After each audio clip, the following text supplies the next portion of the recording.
ना कोई चिंता ना कोई भय, कालका माई तेरी सदा ही जय। जहां पर 12 राशियों का रहस्य छुपता है, जहां पर 12 दरवाजे हैं, जहां पर सूर्य और चंद्रमा का ग्रहण तक नहीं लगता, वो सारे वंदन करते हैं मां कालका माई के।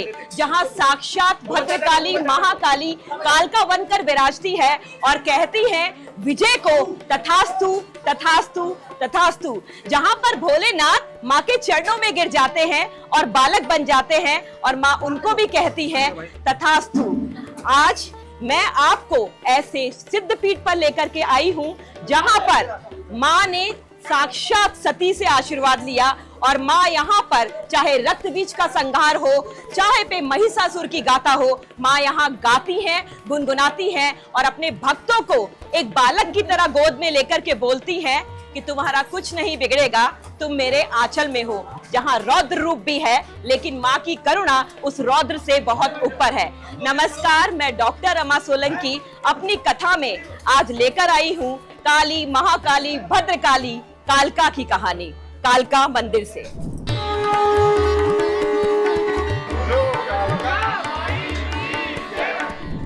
यहाँ पर आपको पता है 12 दरवाजे हैं और इन 12 दरवाजों के 12 रहस्य हैं। ये 12 दरवाजे बताते हैं हमारी 12 राशियों के बारे में, उनके नियंत्रण के बारे में। जिन राशियों में आप उतार चढ़ाव महसूस करते हैं वो सब माँ के चरणों का बंधन करते हैं। आप मेरे चारों तरफ ये जो 12 दरवाजे देख रहे हैं, यहाँ पर हर राशि माँ का बंधन करती है। तो यहाँ पर आने से केवल आपके दिन ही नहीं बदलते बल्कि आपकी राशियां भी माँ के आशीर्वाद से सुचारू, सरल और सिद्ध चलती हैं। तो यहाँ 12 दरवाजे जो अंदर भवन के हैं, उनके बाहर 36 दरवाजे हैं, 36 बाहर है सराउंडिंग में।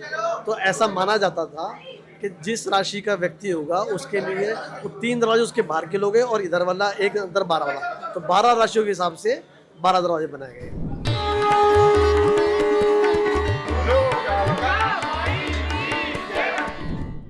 मेरे साथ साक्षात भोले शंकर हैं, इनको स्वयंभू शंकर भी कहा जाता है। अभी मैं आपको सुनाती हूँ माँ कालिका की कहानी। माँ कालिका यहाँ पर कैसे आई और द्वापर युग से इनका क्या रिश्ता रहा है। यहाँ पर राक्षसों का बहुत आतंक था, तो सारे ऋषि मुनि और संत सती के पास गए। उन्होंने कहा ये हमें तप नहीं करने देते हैं। सती ने अपने ही रूप में कौशिकी मैया को यहाँ पर बैठा दिया। वो संतों की रक्षा करती थी और साथ ही साथ उनको आशीर्वाद भी देती थी। लेकिन यहाँ पर रक्त बीज नामक राक्षस का इतना आतंक बढ़ गया कि माँ कौशिकी भी उसका सामना करने पर कहीं कहीं असमर्थ साबित होने लगी। तब उन्होंने सती मैया को कहा कि यहाँ संतों की तपस्या में भंग हो रहा है। तो स्वयं माँ काली भद्रकाली कालिका का रूप लेकर अरावली पर्वत के इस मंदिर की जगह पर आकर के बैठ गई और उन्होंने रक्त बीज का संहार किया। रक्त बीज का जब भी वो संहार करते थे तो जहां जहां उनकी खून की बूंदें गिरती थी वहां एक नया राक्षस बन जाता था। माँ को क्रोध आया, उन्होंने रौद्र रूप लिया और एक हाथ में खड़क और एक हाथ में खप्पर लेकर वो गर्दन काटती हुई चली गई और सारे को खप्पर में भर लिया। माँ का रौद्र रूप इतना ज्यादा बढ़ गया कि वो रुक नहीं रही थी। अचानक से एक छोटा सा बालक उनके पैरों में आकर गिर गया और माँ उसको देख करके, उसके रुदन को देख करके ठहर गई। जानते हैं वो बालक कौन थे? वो बालक साक्षात शिव थे जो बालक रूप में आए और उन्होंने माँ के अंदर करुणा को भर दिया। इसलिए माँ कालिका का जहाँ रौद्र रूप है, तंत्र की पूजाएं होती है, वहीं माँ की वैदिक पूजा, यांत्रिक पूजा भी यहाँ पर होती है, यानी सात्विक पूजा भी होती है। माँ का दिल बहुत करुणा से भरा है और साक्षात सिद्ध बालक रूप में फिर यहीं पर स्थापित हो गए। माँ कहती है कि आपकी मन्नत पूरी हो तो शिव कहते हैं ये मन्नत अटल रूप में पूरी हो।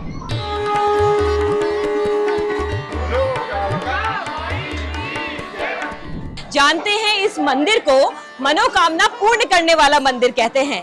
इस मंदिर को विजय भव मंदिर कहते हैं। जो यहाँ पर आता है वो विजय को प्राप्त करता है। इसकी कहानी भी द्वापर युग से जुड़ी हुई है।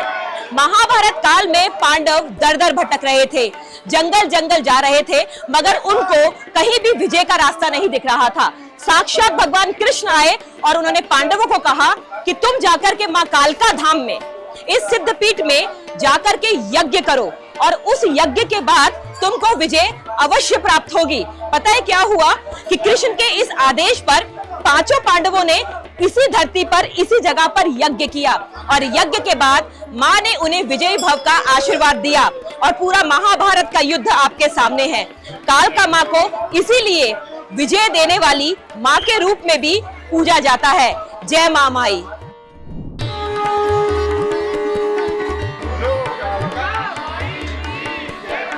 मैं आपको यहाँ पर उस जगह पर लेकर आई हूँ जहाँ माँ कालका के मन्नत के धागे बनते हैं। मन्नत के धागे क्यों बनते हैं, कैसे बांधे जाते हैं और मन्नत पूरी हो जाने के बाद उन्हें कैसे खोला जाता है, मैं आपको बताती हूँ। ये मन्नत का धागा मैंने लिया और माँ के चरणों में पुजारी जी को दिया कि इसको आशीर्वाद दे दीजिए। मैंने अपना मन्नत का धागा लेकर के उससे मन्नत मांगी जो मुझको चाहिए, या फिर आप माँ को शरणागति के तौर पर भी इसे बांध सकते हैं। जब मैंने ये धागा लिया तो यहाँ पर मैंने अपनी मन्नत को बांधा, और जब भी हम मन्नत बांधते हैं तो हम माँ का बार बार धन्यवाद और आभार व्यक्त करते हैं। और आप जानते हैं कि जब भी मेरी मन्नत पूर्ण हो जाएगी तो मैं इसी प्रांगण में, इसी मंदिर में माँ कालका के सामने आऊंगी और यहाँ पर धागा खोलूंगी। अब आप सोच रहे होंगे कि आपको कैसे पता चलेगा कि कौन सा धागा खोलना है। आप जब यहाँ पर आएंगे तो कोई भी एक धागा अपनी श्रद्धा से खोल दीजिएगा और जो भी आपने संकल्प लिया है उसे पूर्ण कीजिएगा। कुछ लोग 40 दिन का संकल्प लेते हैं, कुछ लोग 7 दिन का संकल्प लेते हैं और कुछ लोग संकल्प लेने के बाद, उसको पूर्ण होने के बाद यहाँ पर आकर के जो भी बोला होता है उस भंडारे को, प्रसाद को बंटवाते हैं और मन्नत के धागे को खोल करके अपनी मन्नत को पूरा होने पर धन्यवाद करते हैं।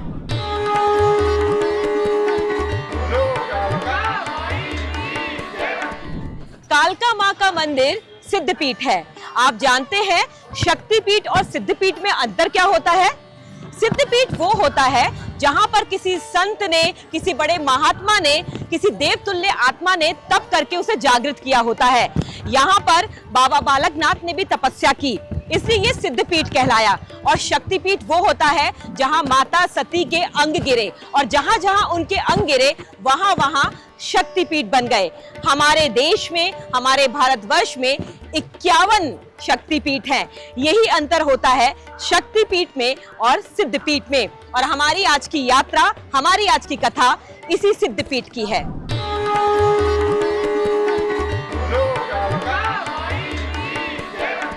माँ कालिका मंदिर में परिक्रमा का बहुत महत्व है। किसी भी तीर्थ स्थान पर, धार्मिक स्थल पर, शक्तिपीठ पर, सिद्धपीठ पर परिक्रमा का अपना अलग ही एक महत्व होता है। माँ कालिका की एक परिक्रमा लगती है। ऐसे ही आपने परिक्रमाओं के बारे में सुना होगा, 84 कोस की परिक्रमा, पंचकोसी परिक्रमा, नर्मदा मैया की परिक्रमा। परिक्रमा बहुत प्रकार की होती है। नदियों की परिक्रमा लोग देते हैं, परिक्रमा मंदिरों की लेते हैं, गोवर्धन महाराज से लेकर वृंदावन धाम तक की परिक्रमा लोग करते हैं। परिक्रमा मूर्ति की परिक्रमा भी होती है। जैसे देवियों की मूर्ति की परिक्रमा एक बार ली जाती है, वहीं पर हनुमान जी और गणेश जी की परिक्रमा 3 बार ली जाती है। यहाँ भी अगर आप संकल्प के साथ परिक्रमा लेते हैं तो वो 7, 9, 11 और 108 भी हो सकती है। इन परिक्रमा में एक परिक्रमा अग्नि की परिक्रमा होती है, जो विवाह की परिक्रमा होती है। जानते हैं आप सर्वश्रेष्ठ परिक्रमा क्या होती है? जो गणेश जी ने ली थी, यानी गौरी और शंकर की परिक्रमा। सबसे बड़ी परिक्रमा इस पूरे ब्रह्मांड में माता पिता की परिक्रमा होती है। तो जब भी आप कालका देवी आए तो आप संकल्प के साथ माँ की परिक्रमा जरूर करें।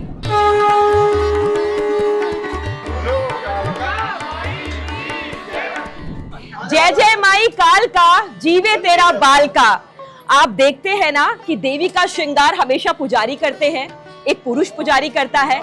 ये ऐसा नहीं है कि वेदों और शास्त्रों में लिखा है, लेकिन एक परंपरा चली आई है, क्योंकि वेदों का ज्ञान, देवी का ज्ञान, देवी की शक्ति का आशीर्वाद ये परंपराओं से चला आया है। स्त्री भी श्रृंगार कर सकती है, स्त्री भी दुलार कर सकती है, लेकिन ये परंपरा जानते हैं कैसे शुरू हुई? इस परंपरा में पुरुष ने ये परंपरा आगे दी और महिलाओं ने देवी की तरह घर को भी संभाला और बाहर को भी संभाला। आप जानते हैं एक ही चीज निकल करके आती है आज इस यात्रा के अंदर, देवी स्वरूपा है। तो देवी का श्रृंगार करने के आगे ये पुजारी नतमस्तक हो जाते हैं, इनके आदेश की पालना करते हैं। यही हमारे परिवार में स्त्री का महत्व है। और हम नवरात्रों में तो स्त्री को देवी बनाते हैं, लेकिन अगर हम यहाँ सच्चा आशीर्वाद लेना चाहते हैं तो यकीन मानिए कि आपको यहाँ पर वो भाव को लेकर जाना होगा, क्योंकि ना कोई तंत्र, ना कोई मंत्र और ना कोई यंत्र। कालका माँ के आगे तो दो ही चीजें चाहिए, आपका हृदय भाव से पूर्ण होना चाहिए और पूर्ण शरणागति होनी चाहिए। आज के इस अध्याय में आपने शरणागति को भी देखा और काली से कालका को भी देखा।